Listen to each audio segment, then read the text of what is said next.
सिंदूर लगाने के कुछ नियमों को ध्यान में रखते हुए यदि सुहागिन स्त्रियां सिंदूर लगाती हैं तो ये उनके लिए लाभकारी हो सकता है। सिंदूर को कुमकुम के नाम से भी जाना जाता है। इसे मुख्य रूप से विवाह का प्रतीक माना जाता है। ऐसा माना जाता है कि हिंदू शादी की रस्म तभी पूरी होती है जब वर मंडप में वधू की मांग में सिंदूर लगाता है। सिंदूर को शादी का प्रतीक माना जाता है। विवाहित महिलाएं अपने माथे के बीच से सिर के मध्य तक बालों के बीच में सिंदूर लगाती हैं। दरअसल ये प्रथा सदियों से चली आ रही है और मांग में सिंदूर लगाना सुहागिनों के मुख्य श्रृंगार में से एक माना जाता है। अधिकांश हिंदू विवाह समारोहों में सिंदूर लगाने की रस्म सबसे महत्वपूर्ण रीति रिवाजों में से एक होती है और शादी के बाद भी सिंदूर लगाने के नियम होते हैं जिसे हर एक सुहागिन हिंदू स्त्री ध्यान में रखती है। चूंकि सिंदूर को सुहाग का प्रतीक माना जाता है इसलिए महिलाएं पति की लंबी उम्र की कामना के साथ मांग में सिंदूर लगाती हैं। लेकिन शास्त्रों में सिंदूर लगाने के भी कुछ नियम बताए गए हैं। सिंदूर का रंग मुख्य रूप से लाल होता है जिसे शक्ति का प्रतीक माना जाता है।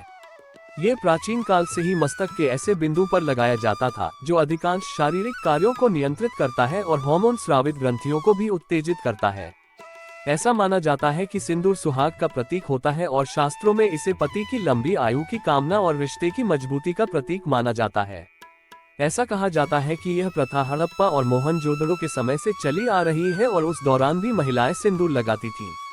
एक पौराणिक कथा के अनुसार एक बार जब हनुमान जी ने माता सीता को मांग में सिंदूर लगाते हुए देखा तो उन्होंने माता सीता से यह पूछा कि वो सिंदूर क्यों लगाती हैं।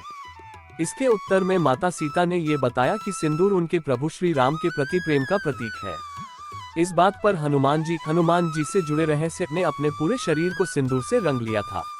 तभी से यह मान्यता है कि मंगलवार के दिन हनुमान जी को सिंदूर चढ़ाना चाहिए। मान्यतानुसार माता पार्वती अपने माथे पर भगवान शिव के लिए सिंदूर लगाती है, इसलिए उन्हें सिंदूर चढ़ाया जाता है। ऐसा माना जाता है कि सुहागिन स्त्रियों को किसी भी पूजा पाठ में और शुभ अवसरों पर मांग में सिंदूर अवश्य लगाना चाहिए। करवा चौथ, वट सावित्री पूजा और किसी भी ऐसी पूजा या व्रत के दिन सिंदूर अवश्य लगाएं जो सुहागिनों के लिए मुख्य अवसर माने जाते हैं। ऐसा माना जाता है कि किसी भी सुहागिन महिलाओं को किस दिन धोने चाहिए बाल को रविवार, सोमवार और शुक्रवार के दिन सिंदूर अवश्य लगाना चाहिए।